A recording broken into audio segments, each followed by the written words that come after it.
so a lot of the denial is to preserve, the kind of the world that you've been living in for so long. And to give that up is frightening. And then to face the consequences and admitting that it is a problem, because you have people telling you it's a problem in their life. And so there's this internal war going on. I think once you finally admit that it is a problem, you feel that relief, and then you can move forward. You can't really move forward until you admit, right? You take responsibility for a behavior that's self-destructive. Welcome to the SoberBuddy podcast, your boost of sober thinking and awesome life building. I'm Tara Zoe, CEO and co-founder here at SoberBuddy, and I am joined by my dad and co-founder Paul Brethen. He is an expert in substance abuse treatment and a pretty cool guy.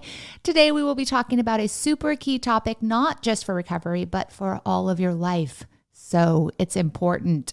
Remember, if you like what you hear on the podcast, you should subscribe to the SoberBuddy app, because we're the people who created it. So do some of the challenges, get some motivation, share screenshots of your sober tracker, and tell Buddy how you're feeling today. Hey, Paul, welcome to the show. Good to be back again. Yes. Always. We took a little bit of a break. We were gone for like 2 weeks. I know, it's been a while. I know, because I was in New York and I don't have my recording equipment there, and we have to have the good recording equipment. And then it was 4th of July, so we didn't record again. So it's been a while.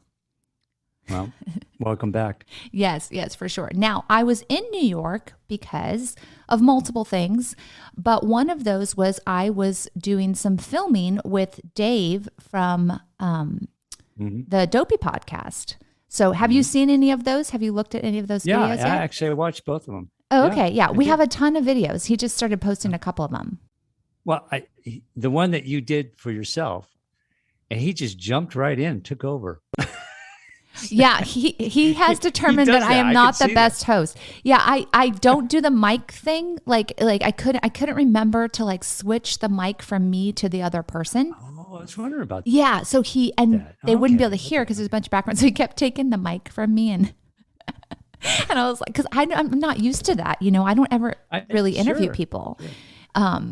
And so I didn't even realize I was holding the mic, like I wasn't even thinking about it. So when the other girl starts talking or whatever, but he's an amazing host. He has a great way. Yeah. Oh, yeah. He's got a real natural kind of feel, and, he's really good with people, just he really is. He gets people to open up about things I don't think that they would normally talk about publicly. True. That's true. He did a really good job of that. Yeah. So, but one of the other things that he does, so we did the thing where we did SoberBuddy challenges in Washington Square Park. And we also went to a methadone clinic and bought people coffee, because that's a SoberBuddy challenge, is to buy strangers coffee. Right. And that was really cool. That was really eye-opening for me. And, but one of the other things that we did is he has on his podcast, or not on his podcast, on his YouTube channel, he does like the daily reflections, from 12-step, from AA. Yeah. And so we did a bunch of those, and it made me think about humility, because he's doing a bunch of stuff on the seventh step, and that deals with humility. And I think people have a big misconception about humility. I think a lot of people think that humility means something it doesn't. So I thought we would go into what humility actually is. And do you agree with that? Do you feel like a lot of people don't understand humility? Yeah, well, it's a conversation I had frequently working with people. Yeah, it really is. It's often misunderstood. You're right. Yeah, because I think it's modesty. They think humility is modesty, and it's not the same thing. So I love Brene Brown. So Brene Brown, she has amazing books, and she does a lot of research on shame, and she's kind of does a ton of stuff with emotions. And she has a new book called Atlas of the Heart. And Atlas of the Heart is essentially an encyclopedia of emotions. So it's not like a book that you necessarily read straight through, but it's really cool for looking up different emotions and just kind of seeing the definitions and how she defines them. And so I looked up humility to see if it would be, a good reference. And I loved what she said because she talks about a lot of different things, but she basically says, when it comes down to it, you can sum it up as, I'm here to get it right, not to be right. And I thought that was kind of cool. Right. No, it is, because I see it as another way of saying this. Humility, you could say humble, and it's somebody who's willing to admit they're wrong if they've done something wrong. The opposite, like say pride and arrogant, is someone who's not willing to admit, or take responsibility for an error or wrong or, wrongdoing. And so you kind of have to, like say, swallow your pride and step up and admit that. I think that's a big part of what it means, even in recovery. Right. Because one of the things she talked about is it isn't like downplaying yourself or your accomplishments, which is like modesty, which a lot of people right. think. That's what people misunderstand it. You're right. It's not about, oh, well, I'm going to brag. No, it's not about bragging. It's really about, you're right. It's about, coming to terms with the truth that's, being kind of reflected towards you and going, oh, yeah, I guess I am like that. It's or funny. I do need help. Yeah. And it's funny because in my own experience, humility is like one of those things where it's like you're trying to avoid the like that moment, right? You're like fighting against it. You don't want to admit that you're wrong, right? And it's like this fire that's pulling you into it. But then as soon as you just let yourself go into it and you face it and you're saying like, yeah, that's me. And yeah, I did that. And yeah, I'm struggling with this. All of a sudden there's an incredible freedom, right? Because you're no longer afraid of being exposed. You're no longer afraid of like somebody catching you or even with yourself, it's just an incredible freedom.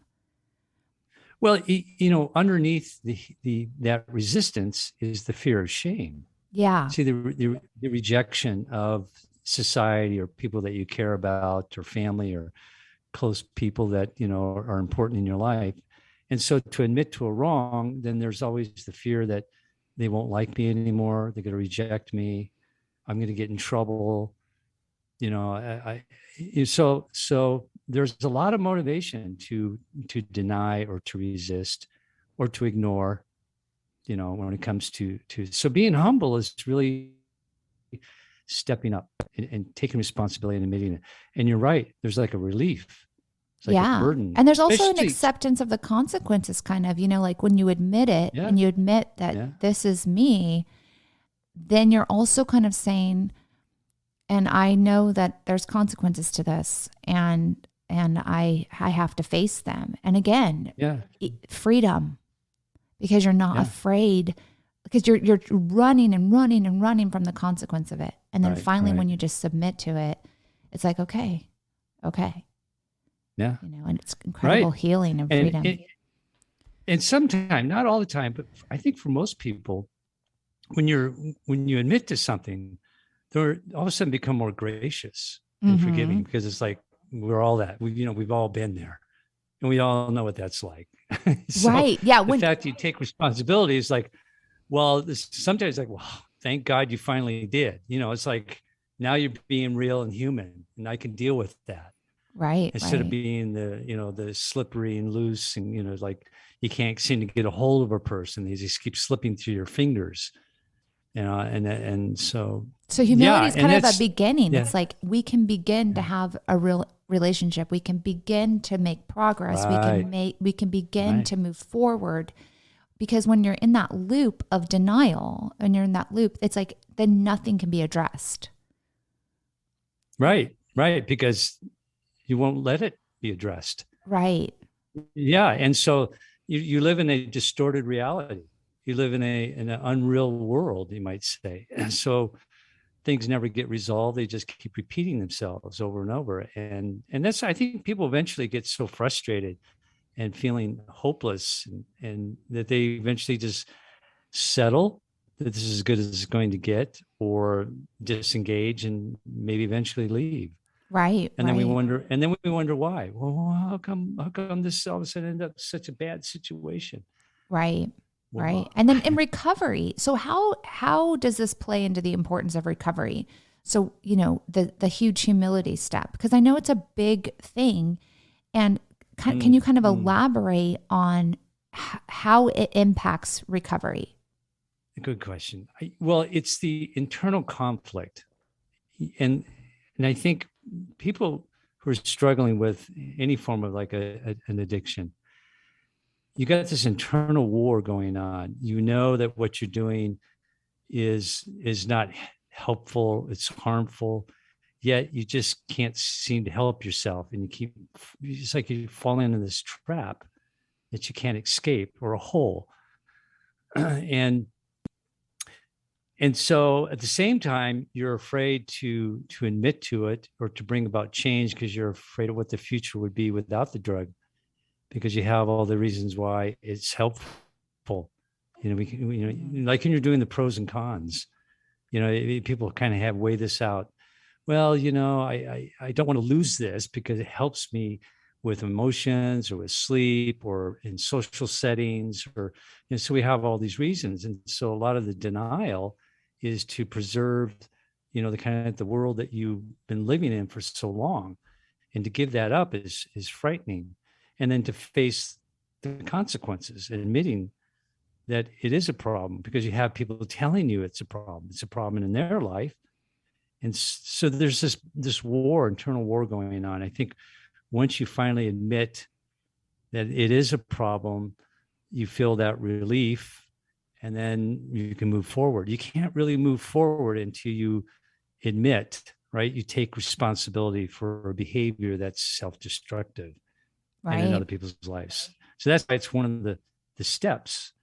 It's like you if you want to have a different life, then you have to really have a sense of like humbleness, admitting the problem, taking responsibility. Now, we're not talking about admitting the problems of other people. Right. Right. This is not, yeah, Right? that's a totally different thing. Yeah. It's like, no, that's their responsibility. And this is where it gets also confusing in relationships. There's this blurred boundaries. You have somebody who's takes responsibility that's yours, and for them to let that go and not feel guilty or responsible or afraid, and so there's a humility on their part. There's a humbleness on their part too. Right. And I remember this, like, I remember when we were doing group therapy, this is the first time this came up for me, was when I was in my pregnancy school, as a high schooler. Yeah. They had us in group therapy. Again, this is such an excellent program. I just want to applaud them now as an adult looking back. But we would do this group therapy, and of course everyone wanted to complain about, like their boyfriends or their parents or whatever. And I remember the therapist kept making us only talk about ourselves and our part of the issue. Right. Right. And everyone would get so frustrated. And there was this, but it was forming in us, like, you can only control yourself. Right. you can complain about the other person all day. And I think this is really important too for anybody who's family of people in recovery as well, is like saying, like, you can only control yourself. You trying to control them isn't going to help, but somebody, you can only control yourself. You can't control how other people are going to respond, or you can't control if they're going to go into recovery as well or whatever. And just having the humility to just continually admit your own part of everything. And then, like you said, I do think that helps us have grace on other people when we have this kind of humility. I feel is really akin to radical self-acceptance. When we can look at ourselves and we face it, and then if we can go that one step more of accepting it, and that's loving it. That's really good. Yeah. I like that. Yeah, because you're loving yourself despite those things, right? You're going, you know what? This is who I am. This is my humanity. This is how I got here. And I'm loving myself, and I'm having that self-acceptance. Then you have this incredible health that comes from you. And then you're no longer fragile. Radical self-acceptance kind of like makes you less fragile, because you just feel grounded and you don't feel like someone's going to threaten your identity. And then all of a sudden you have all of this space and grace for other people because you've accepted these things about yourself as part of your humanity. So you'll accept them about other people and about their humanity. Right. And and we've talked about how that's actually, you know, that, and this is a totally different topic that we can talk about fully on another podcast, but about self-esteem is a myth. Self-acceptance is what actually makes us feel good, you know, and how like focusing on having like good self-esteem actually is a lot of times more harmful because then we have shame if we don't have self-esteem, you know, so, but the whole point. Yeah, we talked about that. Yeah. The whole point being like humility is like the first step to that acceptance. Cause you know, the self-acceptance isn't saying that everything I do is perfect and beautiful. It's saying that, yeah, I mess up. I receive that and I accept that about myself, that I mess up, you know? Right. So. And that acceptance creates connection. Yes. Like you were talking about, and empathy, because now you can understand what other people are feeling and thinking. Right. Because you're freed up. It's just a pathway to health. Yes. And a better life. It really is. And so if you want to have those things in your life, then this is the path you must take. Right. You have to face it to fix it. You have to face it. You know, you have that. Thanks. I just came up with that. Fix it. You have to face it to fix it. We should have Megan. That's what's going to be on the social media, the clip. You have to face it to fix it. So good one. We face it, you know, we accept it, and then we can move forward because you can't solve the problem unless you know what the problem is, unless you've already, you know, you've seen the problem face to face, you know, otherwise it won't solve the problem. So you got to face it. You got to, then you can fix it. And then you'll have this incredible health that blooms from it. And that you'll be able to connect with other people with as well.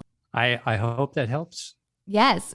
So that has been today's podcast, all about humility. We would love to hear your thoughts on humility and how humility has impacted your life. So hit us up on social media at @YourSoberBuddy on all of our different channels. And we think that you've got this, that you can make your life better than it has ever been before. Just take it 1 hour, 1 day at a time.